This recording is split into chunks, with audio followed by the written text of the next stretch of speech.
The 19th topic is on ASA postulate. We have done proving paragraph proofs, flow proofs already in part 1. This is similar to it, where we use either flow proof, paragraph proof, statement reason, depends on what has been asked, and then we write it out. So this is not in writing. Maybe one of the step over here they might ask you in the exam. So that's what they might do. Now here let us look. Flow proof. Flow proof means a flow chart. They have given you many statements. They have told JK, is congruent. Angle NL is congruent. You need to prove these triangles are congruent. This is using AAS. That means you have one angle already, one side. You need to know one more angle. Look over here. This is vertical angle, isn't it? JKN and LKM. So we just tell that. So given, let's write given. JN and L is given to be congruent. JK and MK. And then we write JKN and MKL is over here, or LKM. It's the same thing, are congruent. Because they are vertical angles. Vertical angles are always congruent. Now we have angle line ASA or AAS postulate. So this is it. Two angles and a side. Let's look over here. Paragraph proof. We are writing paragraphs. They have told DA is parallel to FG. Now this is important when parallel things are given. You need to keep in mind when parallel stuff is given, interior angles happen. Now this is a common side. This angle is equivalent to the other alternate interior angle. These are alternate interior angles. So let's see what is given. This is parallel. Okay, good. E and G is congruent. We need to prove them congruent, the triangles. Now this, whatever is given, write it as it is. By alternate interior angles theorem, you can tell DFG. See, this line is considered, this angle. Even you can consider the other one. It's the same thing. Not to worry. DFG and FDE are congruent to each other. And this side is obviously congruent because it's the same side. It's a reflexive property of congruency. So we have angle, side. And now be careful. In the last video, we saw how to write the congruent statements. Now, if you're considering D, then you need to start with over here F. So D over here, that means F in the other side.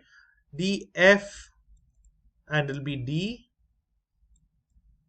And last one, G and E are congruent, G and E.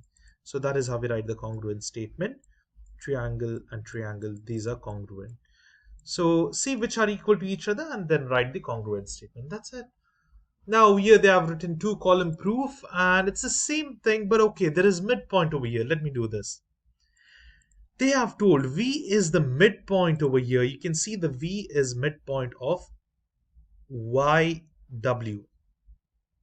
That means this side and this side are equal. If this is total 10 YW, then Y and V will be phi and V and W will be phi. They'll be equally divided. That's from the midpoint theorem.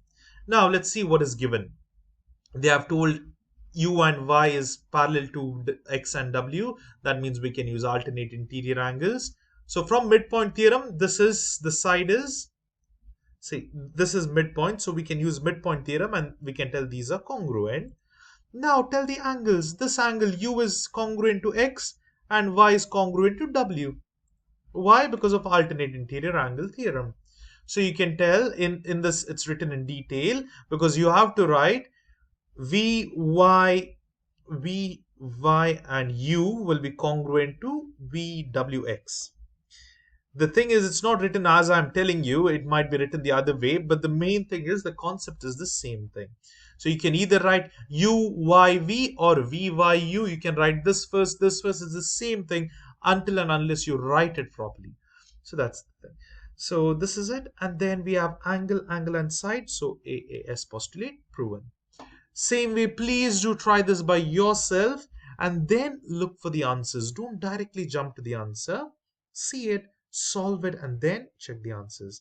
It's the very same thing, AAS postulate. And the 16th problem over here is to construct using, straight edge and compass. Now, straight edge is like a scale, but the measurement won't be given. Basically over here the concept is you can't just measure this and draw it, or you can't use a protractor. You need to use compass and straight edge. So the method is, say exactly this must be this one line is missing, but anyways we will see this now.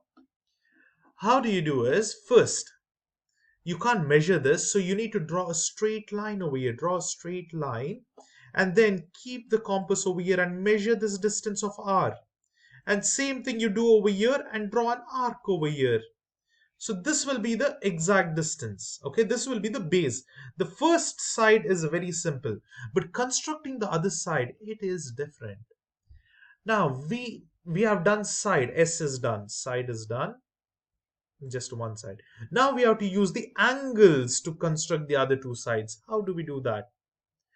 The method is, see, it differs in if you're using a protractor or if you're using SSS postulate or AAS postulate. It differs.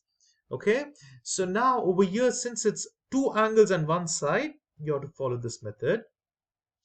Keep the compass over here and take a random measurement. Draw an arc like this. So keep the protractor over here and draw an arc, full arc. Remember, the arc must be full. Then what do? After this, remove the protractor, keep it over here, measure this distance and draw an arc like this. So now that at that particular distance, you need to keep this and draw over here.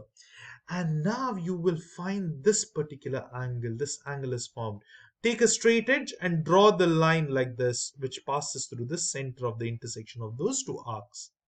The two arcs are formed, right? You must draw a straight line over there. And this is the angle.